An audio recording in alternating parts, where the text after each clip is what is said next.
students, today I am Lovejit Kaur, Assistant Professor in City University from School of Management Studies. So I am here to give my presentation on a topic leadership and team dynamics. So today we will discuss a topic in detail. So firstly we will see the objectives of lecture. So first objective of my lecture is to explain the concept of leadership. And in this lecture we will also discuss what is the difference between leader and boss. And further, we will discuss what are the various leadership styles which we are having and which leadership style is suitable for which situation and what are the limitations of each leadership style. And we will discuss some live examples also. So, start the presentation. So, here is a slide in which there is one quote. In this quote, there is a point that people used to work on their grooming. Right? They used to work on their outer beauty. But what is the main important part here? That we have to see what people want actually in real life. Right? So here is a quote, the groom spent days in combing and rubbing down his horse. But what actually horse want? He want oats, a feet. Similarly, in leadership also, we will have to see what our followers want, whether they want monetary incentive or whether they want non-monetary incentives. So that is very important part here. So, what question comes in your mind when we will discuss leadership? So first question is, what do you mean by leadership? So, what is leadership?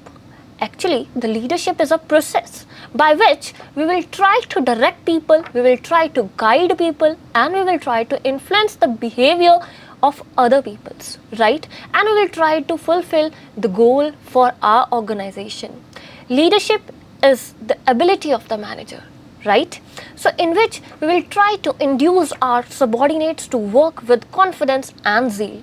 So leadership is also a potential to influence the behavior of others. There are certain characteristics of leadership. So foremost, first characteristics is it is an interpersonal process, right? In which what manager will do? He will try to influence, guide the workers toward the attainment of goal, right? We will try to achieve goal, right? And we will try to influence people. Second point is that it denotes few qualities. Yes, a leader must have some qualities, like he must have an intelligence IQ, he must be mature, he must having a good communication skills. And it is also a group process, right? A single person cannot lead alone. He wants some followers. So that's why it is a group process. A leader is involved in shaping and molding the behavior of group, right? In this we will try to influence people. Leadership is a situation born, right? We have to change our leadership style according to the situations. So, we will have to decide in which situation we have to use which leadership style. So, a leadership task, right? Every leader has to perform certain functions. First, a leader has to perform some task. In tasks, what will include? What we will include in that? Leader must have a clear idea what he wants from their followers to achieve. So, yes, a leader must have a clear idea. He has to make plan so that their followers can achieve those targets. He has to establish some standards for their followers. At the same point, he has to work on the team also. He has to develop a good team in which he has to give some guidance to their followers time to time. Because he has to integrate people, he has to show some unity among the people. So, at the same time, he has to focus on individual needs also. He has to realize the people that every people is important for the organization, that everyone is having some worth for the organization. So, he has to work on individual needs also.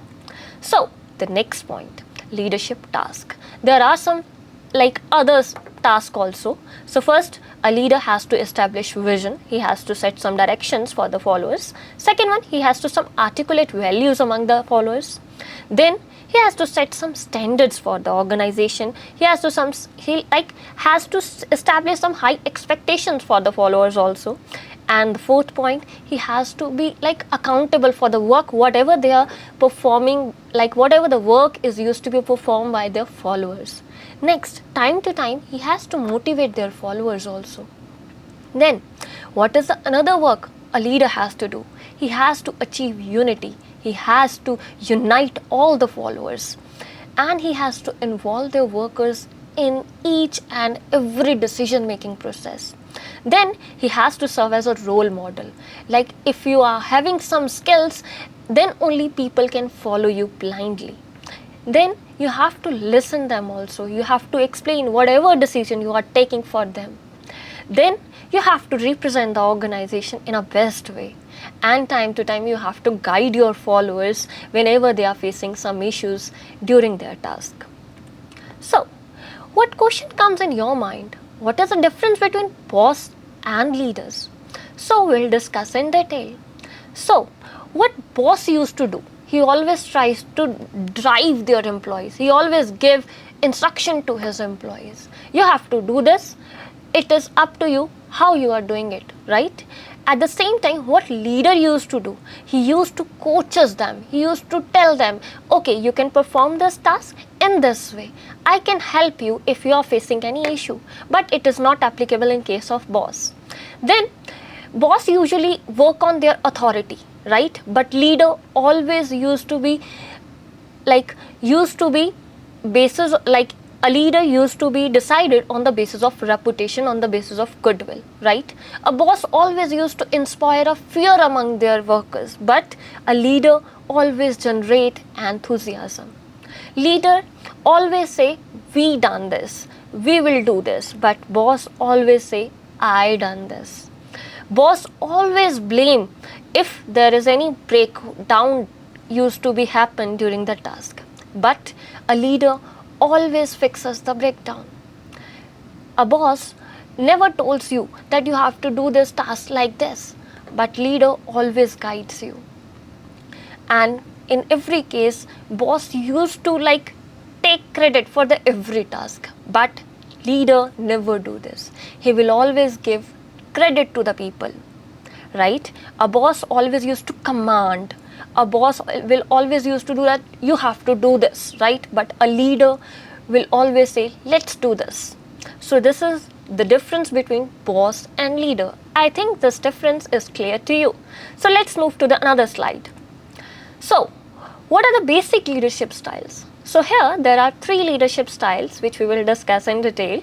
First one is authoritarian, second one is participative, and third one is delegative. So let's discuss authoritarian. So authoritarian is what? It is also known as autocratic leadership style. Authoritarian leadership style is what? In which a leader always used to hold the power. He always having a full control over the people. He always give instruction to the people, right? And every follower has to follow that instruction. It doesn't matter you know about that task or not. You have to perform that task. Then participative. In the participative leadership style, what will happen? What leader will do? He will ask your feedback first. He will involve you in decision making. But yes, final decision is used to be taken by the leader, right? Then delegative. In the delegative, what a leader will do? He will give you a full freedom. Now you will decide what is good for the organization, how you can perform this task. He will give you full freedom for performing the task. So let's discuss in detail. So autocratic, it is also known as authoritarian leader. So first point is, in this authoritarian leader, a leader is having full power. He is having total authority for the decisions. The next point is, a leader will always supervise and he will always try to make control over the people, right? He always supervise the people when they are performing their task, and he will supervise closely them. Then it is a very classic approach, right? So many people are using that approach for the longer period of time, right? In this, a manager used to retain the whole power in their hands, right? He always used to take decision by their own, right? He thinks that I can perform this task in a bestest way. I can't trust people, right? He never used to consult the staff for any decision, and even he will not ask any input from their employees. And in this, a staff is expected to obey the whatever decision what they are making, and in this you cannot question your leader for anything. Here there will be a structured set of rewards also and some punishments also if you will not perform your task on time. So yes, this leadership style was criticized by so many people in past 30 years, right? Because in this, what is the major focus here? That you are not trusting your staff, right? But you have to trust your staff. If you are employing them, you are guiding them, you are giving instruction to them, you have to trust them, right? So here in this leadership style, what you are doing, you are not trusting your people, right? So you are not even allowing the people, you are not taking feedback from them, right? So it is not good for the organization, I think. So it is not bad for all the conditions, right? There are some benefits of autocratic leadership style also, right? So first, that it is good when your company is new, right? It is newly started by you. That time, yes, you cannot give power to your employees, right? That time, this autocratic style is best for you, right? When you are new, your company is new, and when you are having untrained staff, right? Their staff don't know about how to do that task, right? So that time you cannot trust them. Then second point is that when you are involving in such tasks where a close supervision is required, right? And when your staff is not responding to any other style, that time autocratic style is best for your organization, I think. Then when your work needs to be coordinated with another department, that time you cannot waste your time for just making the consultation with your employees. You cannot conduct meetings and you cannot ask the people now what we have to do. That time you have to take your decision by your own. So that time autocratic style is best for your organization. So in what situation we cannot use this style, right? At the same time, so first point is that when your staff is feeling very uncomfortable in this leadership style, at that time you have to change your leadership style. Second one is when your staff want that okay, our opinion is also important for the organization, that time you have to switch to the another leadership style. Another part, when your staff depends on the manager, right? Now what we want for the what we want from our employees, right? We want that okay, they must be confident. Then how we can increase their confidence? When we are not hurting them, we are not listening them, what we will do? We have to switch our leadership style also at the same time. When environment is stable, then that time we can trust our employees, right? So here are some examples, live examples of autocratic leadership style. First one is Elon Musk, right? And second one is Donald Trump. They are the live examples of this leadership style. So next is democratic or participative leadership style. So the live example is Bill Gates, right? He always used to conduct meetings before making any decisions, right? So in this leadership style, what we will do, we will include more than one people in decision making. We will make our employees realize that yes, they are important for our organization, right? So we will make them aware about each and everything what is happening in our organization, so that they can give a better ideas to us, right?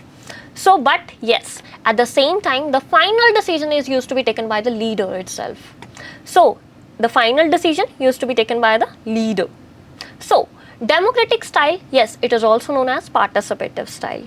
In this, we will try to encourage our staff and we will try to make our staff that much confidence that yes, they can give some good ideas to us, right? We will try to keep our staff informed at every time, right? We will try to communicate each and every part of our organization, each and every information about our organization. So yes, who is leader? A leader is a coach, right? Who has the final say? Yes. In this leadership style, who will take the final decision? A leader, right?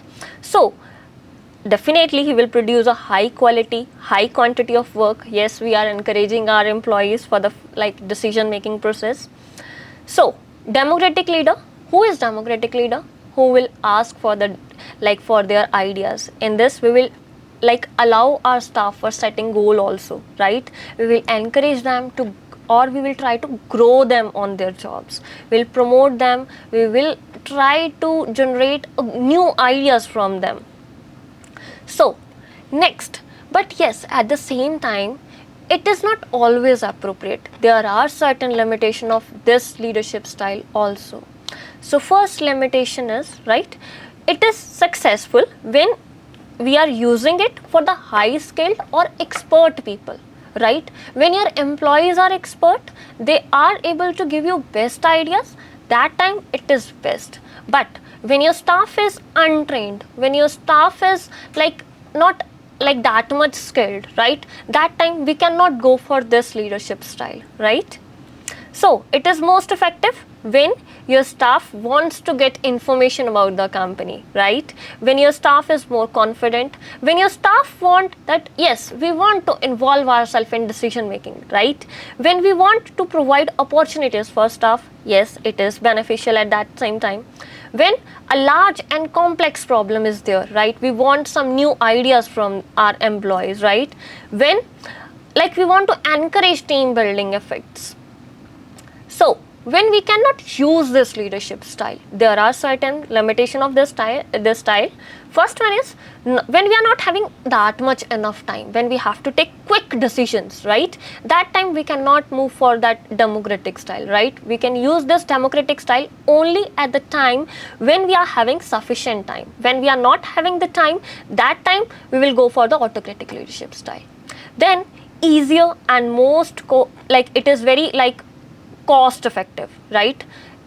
Definitely you have to hire the expert staff for that, and they will demand a huge salaries from your side, right? So yes, you cannot go for that also when you are like the organization is that not that much big, right? When you cannot afford the mistakes, right? When you want a perfect things, that time you cannot depend upon their employees, right? Then when your manager feels threatened by this leadership style, when a leader want that whole power should be like in my hands only. Then when environment is stable, right, when there's so many changes are coming in the environment, that time what you will do, you will not rely on your employees. What you will do, you will try to make decision by your own, right? So next point, next is delegative leadership style.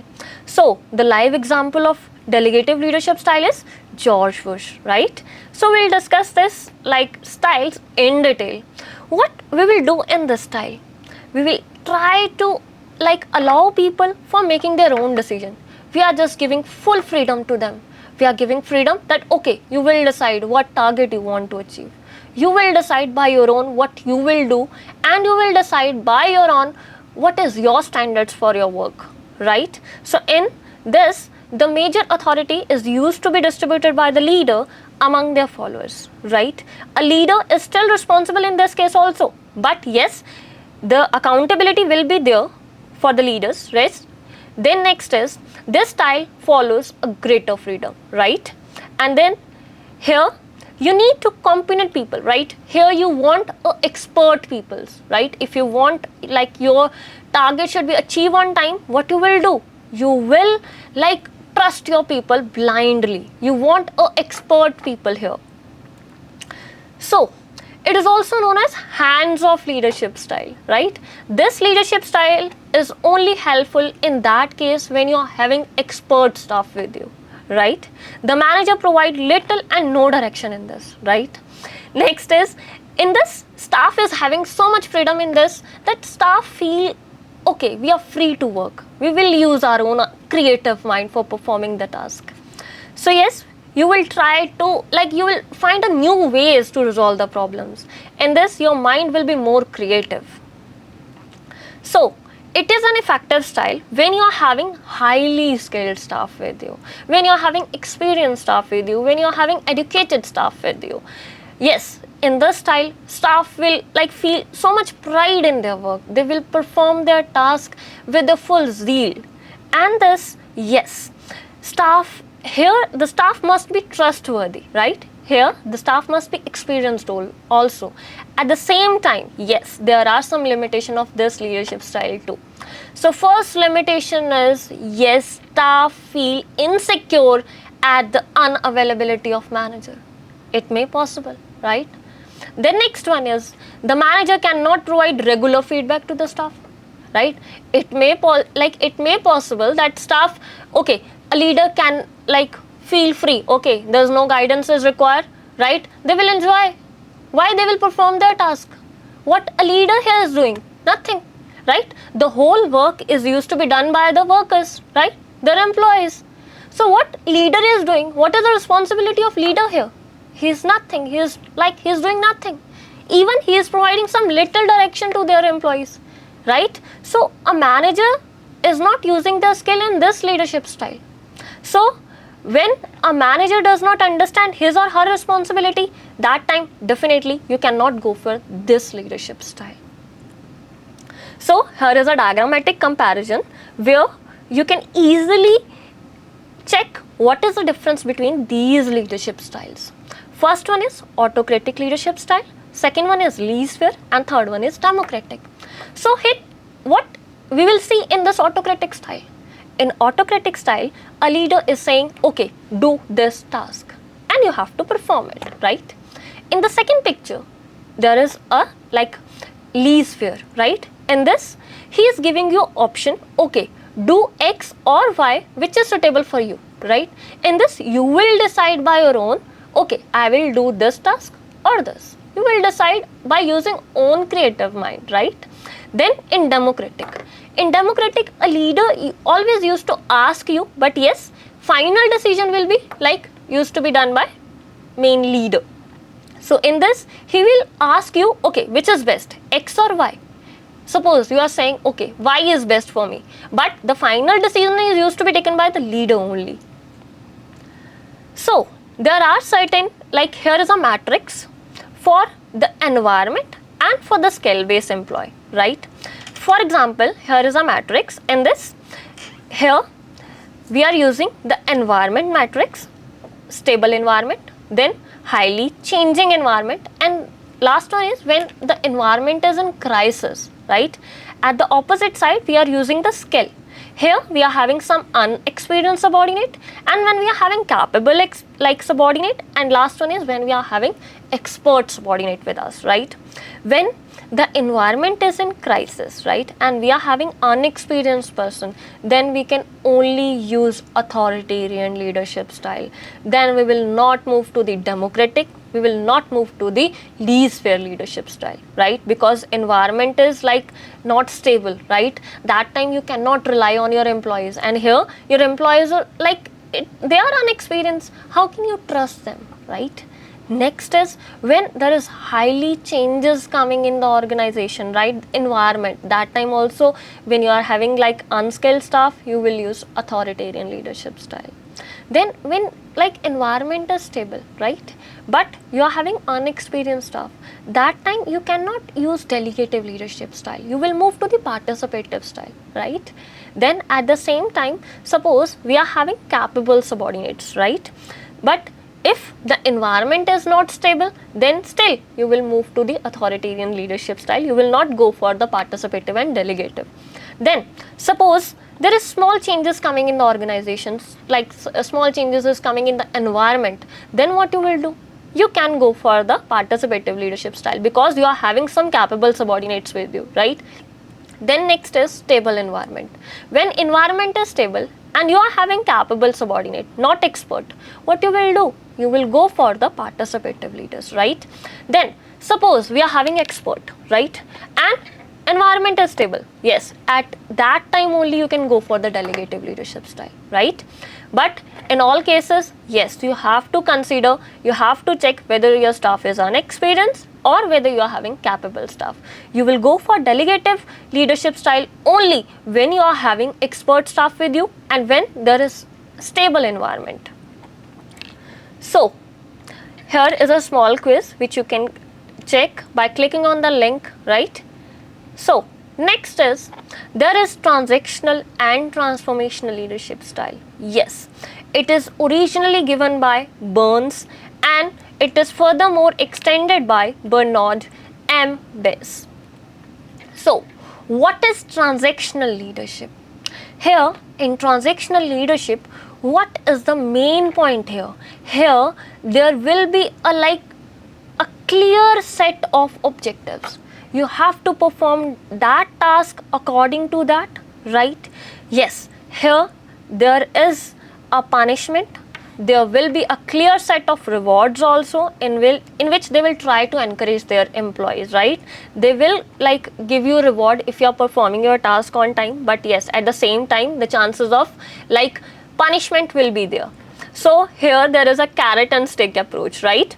So the prime purpose of this is like you have to perform the task like according to your leader. What they are expecting from you, you will have to perform that task according to that, right? In the transactional, there is a strict policies of the organizations, right? When the transactional leader allocate the work, yes, you have to perform it according to that rules, right? Even you will be fully responsible for that, right? Whether you are doing that task or not, right? If you are doing it, you will get reward. If you are not doing it, you will get punishment. So the transactional leader often uses management by exception approach. Yes, you have to work within that area, right? You cannot go out of this. Then when things go wrong, definitely you will have to face that part also, right? There will be some punishment for you also, right? But when you perform it in a right way, you will get rewards for that. Maybe you will get some promotions from your organization side. So they will give you external rewards for that. Like they can give some internal awards or non-monetary benefits also for you. So when this task can be used, first part is when there are standard rules in organization, right? When the costs are to be cut or productive needs to be increased, right? When you want to control the cost factor. Then when your workers are not that much experienced, right? They are inexperienced in their work. So what you will do? You will set some like instructions to them, right? You will set some reward policy, you will set some punishment policy for them. Only then they will give you a productive results. Then when the job is a routine job, then I think this leadership style is best for the organization. Next is when this leadership style we don't have to use, right? When like our employees want more creativity, right? When your staff is very experienced, when your staff is highly skilled, right? When the jobs are highly skilled, then I think this transactional leadership is not suitable for them, right? So next is transformational leadership. So here is a live example, that is Barack Obama, right? He is a president of US. So in this leadership style, what is like difference among that transactional leadership style and this transformational? In this leadership style, a leader has a great vision, right? He always thinks about the future, right? He always tries to inspire people. He always tries to motivate, encourage their followers. Now, how they are encouraging it, right? Employees are not like usually encouraged by money only. Some employees want non-monetary benefit. Some employees want like they want recognition in the organization. You cannot make them happy by giving like more money, right? So a leader communicate and explain their vision to everyone. They will try to inspire people, right? And everyone try to want like they want to become like them. So they are able to transform self, and they are that much capable, even they can transform other personalities also. So there are 4 characteristics of this leadership style that we will discuss in detail one by one. First one is idealized influence. In this, we will lead by example. We will set the expectations, right? Then second one is intellectual stimulation. In this, we will try to encourage learning among them. We will try to encourage them for the growth, right? Next is individualized consideration. In this, we will provide coaching to them. We will empowering them to the success, right? Next is inspirational motivation. In this, we will try to inspire them, right? To go there, like to go to the new heights. So this leadership style can be used when, yes, there are certain limitations also, right? You can use this leadership style when like highly complex tasks are there, right? When there is a need of innovation and creativity.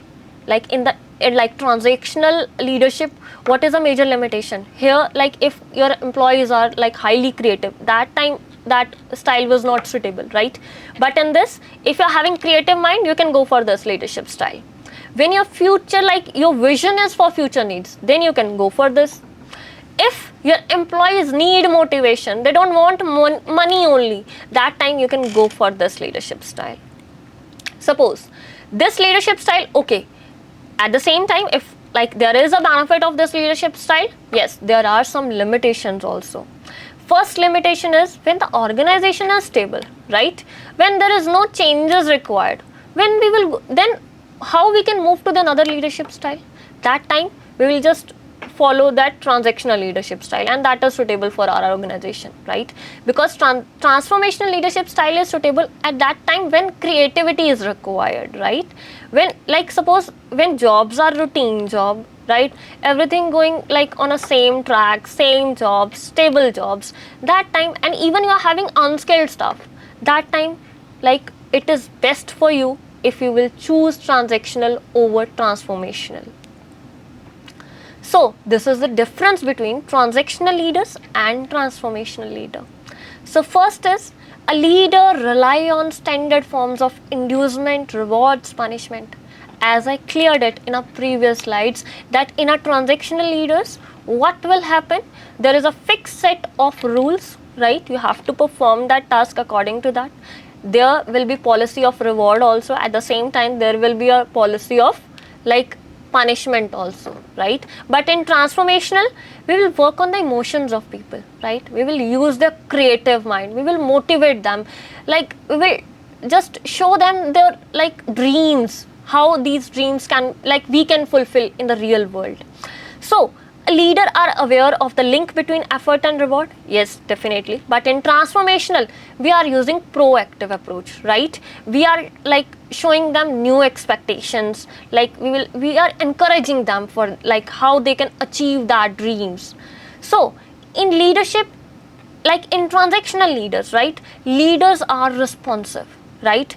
Its basic orientation is dealing with the present situation, right? They are not thinking about the future prospects. But yes, in transformational, we are focusing the like their future visions, their future expectations.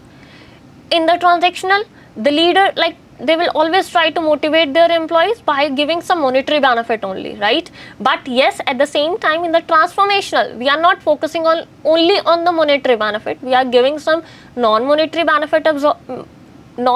benefits also, right? We are encouraging them like for their dreams. The next is in the transactional leaders, right, leadership is always depends on the leader's power, right? How they are using this power. Definitely they will use their power for the organization, right? They will not think beyond that. But yes, in transformational, we will try to transform their vision, right? We will try to transform their skills. And yes, transactional leadership style is good for the short period, right? But yes, at the same time, transformational leadership style is best, or it will give you a long-term approach and it will show you a long-term effects in the organization.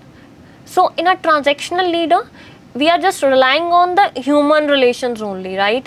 But in a transformational like leaders, we are working on ethics, values, how we can transform their souls. So I think the difference between transactional leader and transformational leader is clear. So let's move to the another slide. Next is charismatic leader. Charismatic leader, here is an example. Yes, Barack Obama is also a great or a live example of charismatic leader. So let's study about the charismatic leader in detail. So in a charismatic leader, your leader will lead by creating energy, eagerness in people. So at the same time, a leader is well liked. People like them, they trust them blindly, right? And inspire people. Your leader will always like that aura is that much positive, right? So people inspire itself. Next, like appeals to people emotional side, right? People feel emotional, they feel that connectivity. So a charismatic leader, there are certain like features of this charismatic leadership style. They are dominant, self-confident. Yes, they are very much confident for their decisions. People like they lead by example. People loves them. They feel that aura. They feel their vision. The subordinate want to be like that leader. They, like charismatic leaders, they don't need followers.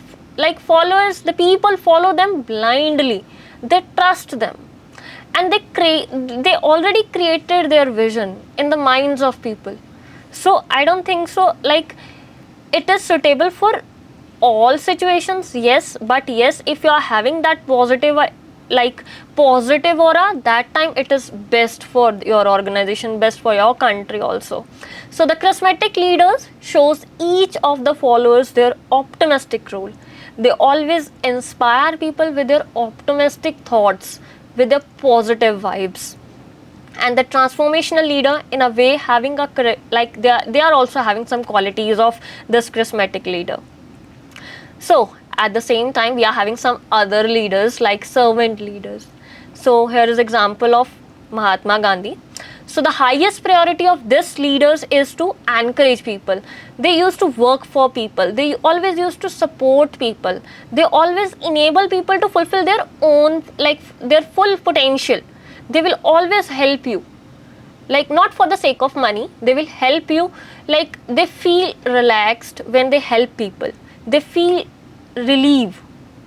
Next is, they help people to achieve their goal. They will always guide people. Then they work for people, not for ourselves. Servant leadership style, yes, this concept of like servant leadership style is firstly coined by Robert Greenleaf in 1970. So as per this theory, like how the true leader is, who work like not for money only, they work for people only, right? Then a servant leader do not lead by people, like they don't need power. They want that, okay, everyone must be happy, right? So they don't want any control, they don't want any power.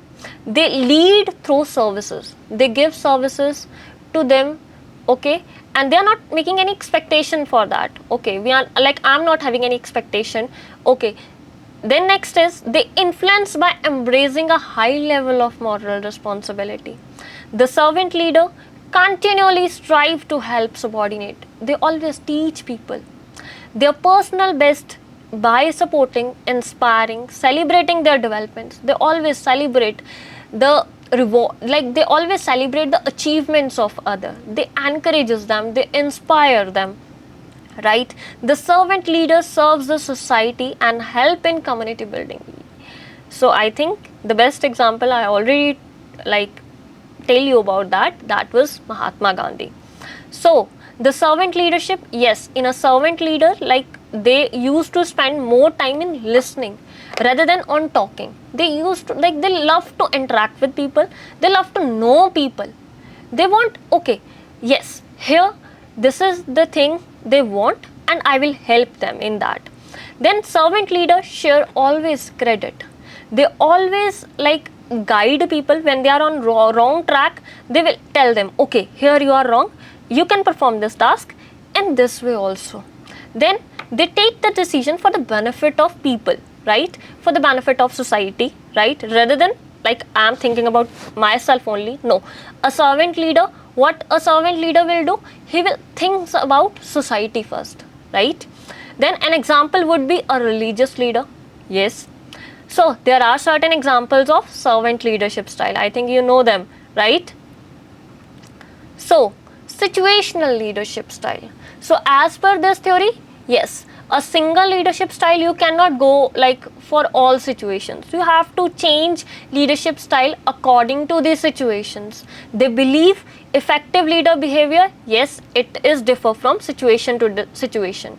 So a manager must choose a leadership style like according to the situation. So a situational leadership, yes, there are many factors which may affect this theory, right? Like according to situation you have to decide, okay, I will go for autocratic only, no, I will go for the delegative only. So here what the factor you have to consider, first one is subordinate efforts, how your followers are, how your employees are, right, whether they are putting effort in the task or not. Then next is, what is the ability of your followers, what is the ability of your employees, right? Their role clarity. Then you will check the organization of work, right? Whether it is structured form or in unstructured form. Then you will go, okay, what is the their cooperation level, how much resources they are having. Then what are the external coordinations, like is it required or not for the task. So here is example. So firstly I will read that example, then I will explain it. So here in this example, suppose Sita is a nurse in the hospital. So now in the normal situation where all patients are stable, she can use delegative approach, yes, because environment is stable, everyone can handle that situation, right? So as subordinate can take care of the stable patient, but suppose if there is a critical patient is there, right, then she has to decide this approach taking into account various factors, right? So let's consider the factor subordinate ability. Yes, like is your subordinates are able to handle that situation or not, they are experienced, they are expert, then we can move for okay delegative approach. But if your staff is like totally unexperienced, then how you can rely on them, right? At that time definitely you have to choose autocratic leadership style. So she may choose still go ahead, right, when she is having experienced staff, right, she can go for the delegative. But when like her staff is like not that much experienced, then she has to take own decision, right? So next is bureaucratic leadership style. So bureaucratic leadership style, this theory was first initiated by Max Weber in 1947. And this leadership, the leader goes by rule, right? So the leader goes by book. He always follow the things which is already written in the books, and you have to follow it as it is. You cannot change it. So this is example of bureaucratic leadership style, that okay, like for example you are following the constitution, you cannot change it, right? You like further you can make amendment in that, but yes, a common person cannot amend it by itself.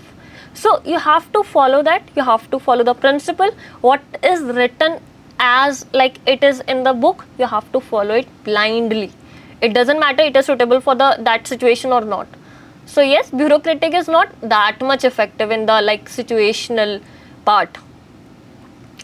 So bureaucratic leaders used to expect their employees to follow normative regulations, right? He always want okay, each and every rule must be followed by their employees, right? The employee must like, yes, at the same time reward facility is also there, but they don't want any change in their rules, right? So next is when we cannot use this leadership style, when there is unstable environment, when your employees are having like they're having creative mind. So at the time when a new innovation is required, at that time you cannot rely on this bureaucratic leadership style. So a combination of style. So a leader can also be a combination of two style. Here is example of Adolf Hitler, right? He is like having autocratic leadership style also, but at the same time, yes, he is famous for his some other qualities also, other skills also. So what leadership style do you think Martin Luther was having? So he is also having that charismatic leadership style. At the same time, he worked for people also. He was also having servant leadership style also. So yes, it is possible that a person having the two leadership style. So here are certain questions. You will try to ask it by yourself. First question is, which leadership style do you think it is more effective and why? Right? Then second question is, which leadership style do you think is the least effective? I think bureaucratic leadership style, according to me. It may be possible that your opinion is different. Next is, which leadership style do you like that leaders use when they are in charge of you? Then next is, what leadership style is best describe you? I think that democratic leadership style suits me best. Now think what leadership style suits you. Thank you.